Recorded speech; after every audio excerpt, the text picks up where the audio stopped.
excited, as I said before, to talk to Raquel Willis. We're centering the show around allyship, the trans community, and how what we could do better to be more active allies.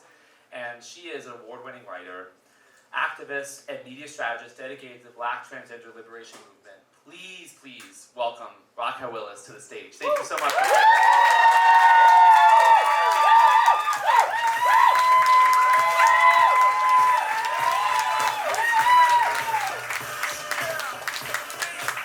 Raquel, I'm so happy you are here right now.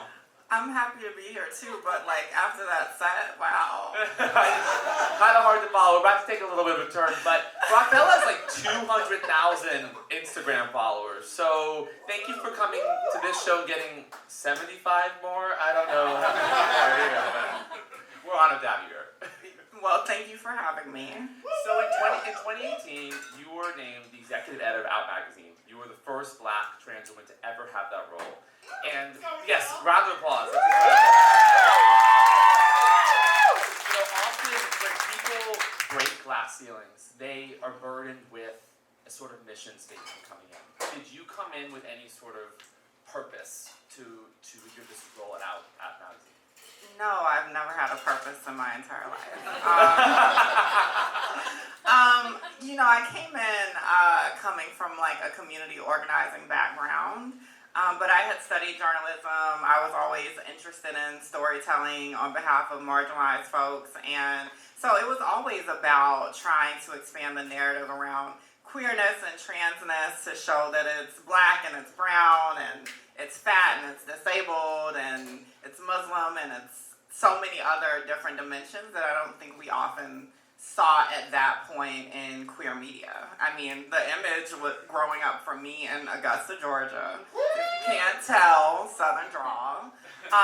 Growing up there, I mean, you would sneak into like the Barnes and Noble and have like glimpses of like Out magazine or like The Advocate, but you mostly saw like white cis men's bodies, and half of them were straight because that was like, it was like the eye candy was like, random white straight men. So yeah, so it was about shifting that narrative. Right. And what was it like? Was there like a cultural change within the magazine that you saw that like, because you obviously doing this was external, people were seeing it. Was there like something happening within the institution that you saw leading it? Yeah, I mean, I'll be honest with you, like it was a very empowering moment, but it was also kind of sobering in a way because the magazine up until like a couple of weeks ago was owned by like this cis straight man. Right. And so when you have owners who are not of community, they don't understand the urgency of a community like ours having this property, right? Having this like cultural product. So that meant, I mean, us kind of not being taken seriously. We dealt with so many financial issues that I did not know about before I got in there. I didn't tell you that in the interview. I'm gonna let y'all look up them articles, but that obviously we didn't publish ourselves. But it was a difficult time because niche media, as they call it, which is all the media that isn't like owned by like white cishet men, although ours was. It was seen as kind of a throwaway, and so that meant that we were dealing with financial issues. Like we had so many relationships that were in jeopardy because people weren't being paid before we even got there that we didn't know about. So I'm not gonna give you like all of that. You can check out my book, which is coming out next year. We'll talk about that in a second. There's a few more nuggets in there, but I will say we had what felt like the queer Avengers of media working with us. We had all types of people. And we have so many creators now, I'll give it up to you even though we canceled white cis gays. No, we're canceled. We deserve it.